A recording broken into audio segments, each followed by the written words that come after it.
You're standing in tall grass. The sun is almost gone. The light is going orange, then gray, and the world is getting quiet in a way that feels wrong. Then something moves. You don't see it, you feel it. A shape in the grass low to the ground, maybe 40 feet out. And before your brain has decided anything, your body has already stopped. Your breath is held. The hair on your arms is standing up. Your eyes have locked onto the spot without you telling them to. You think that's fear of nothing. It isn't. That reflex is older than language, older than farming, older than your species. It was built over 2 million years in a world where standing in tall grass at dusk was one of the most dangerous things a human could do. Because for almost all of human history, you were not the hunter at the top of the food chain.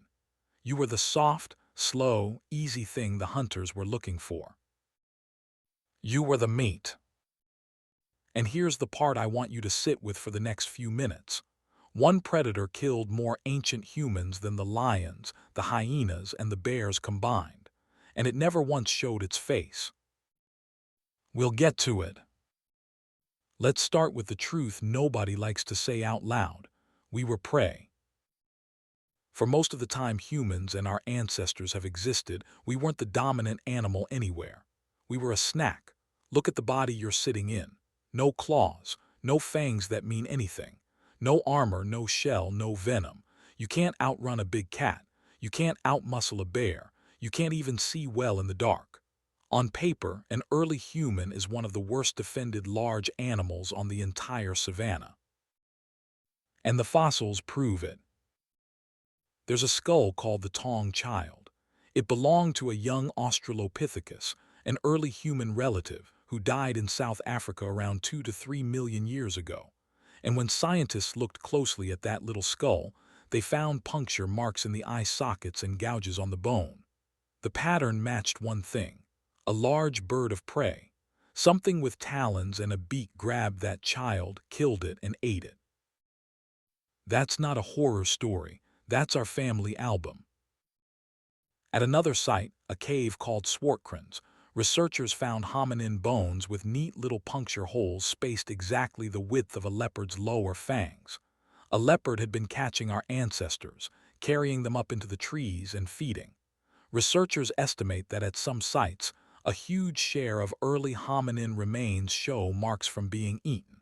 We weren't visitors in that world. We were on the menu. But here's the part that's actually insane.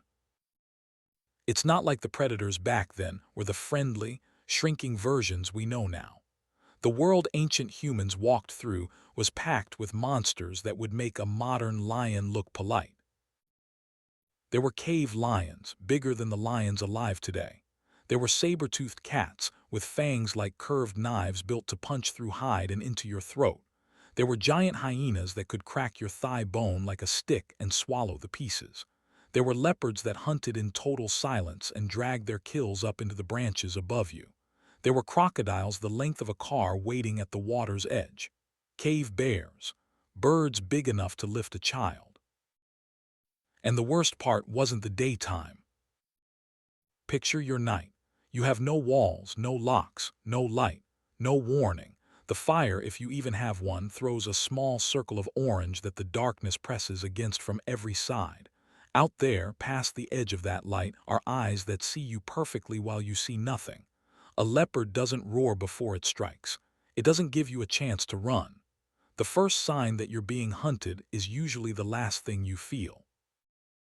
And it gets worse, because the night belonged to them, and it lasted 12 hours every single night for your entire life. So how did the meat fight back? Because we did fight back. You're here, which means somewhere in your line, somebody survived all of it. And the way they did it wasn't strength. It was the first weapon humans ever truly mastered. Each other. A single human alone in that world was as good as dead. But humans were almost never alone. They moved in small bands, maybe 3 to 6 adults, sometimes more, and that changes everything. One person in front of a saber-toothed cat is a meal. 6 people screaming, waving arms, throwing rocks, and standing their ground is a problem the cat doesn't want.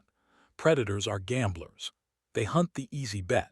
They want to eat, not to get hurt, because a single broken jaw out there means starvation. A wall of loud, coordinated, angry humans is a bad bet.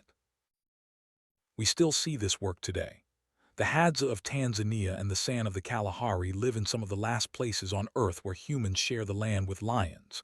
And when a lion makes a kill, a few of them will sometimes walk straight up to it, calm, loud, together, and simply take the meat.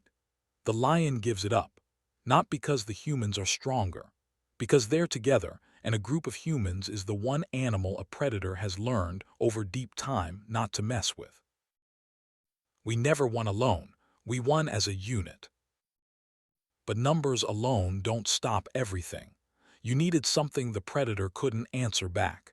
You needed a weapon it couldn't copy. You needed fire. Fire is the single most important reason you exist. Think about what it actually did. Every predator on Earth fears it by instinct, but humans walked toward it, learned it, and carried it. With fire, the night stopped belonging to the hunters. That small circle of light wasn't small anymore. It was a wall nothing wanted to cross. Homo erectus, an ancestor walking the earth more than 1.5 million years ago, was likely already using it. Fire kept the cold out, the predators back, and let humans sleep through the night that used to kill them. And then there was the other thing. The thing your shoulder can still do that no other animal on the planet can. You can throw. Really throw. A trained human arm can hurl a rock or a spear 30, 40 feet with enough speed and accuracy to crack a skull or open a side. No chimp can do it. No gorilla. No lion. We are the only animal that figured out how to kill from a distance before the claws and the fangs ever reached us. Suddenly the soft, slow, fangless animal could hurt you from across a clearing without ever getting close. This isn't strength. This isn't speed. This is the one trick nothing else in that world could answer, a creature that hurts you before you can touch it, surrounded by others doing the same, standing behind a wall of fire it carries in its hand. The prey had become something new, something predators learned to leave alone. And then there's the weapon you are still carrying right now, reading this. Your brain. Not the smart math and language part, the older part, the part underneath. Over hundreds of thousands of years of being hunted, the humans who survived weren't always the strongest. They were the ones who noticed, the one who caught the shape in the grass a half-second early, the one whose heart slammed and whose legs were already moving before the thought finished forming. Fear wasn't a weakness out there. Fear was the most advanced survival tool we ever evolved. No fangs, no claws, no armor. Just a brain that learned to flinch first and ask questions later. And that brings us back to the killer I promised you.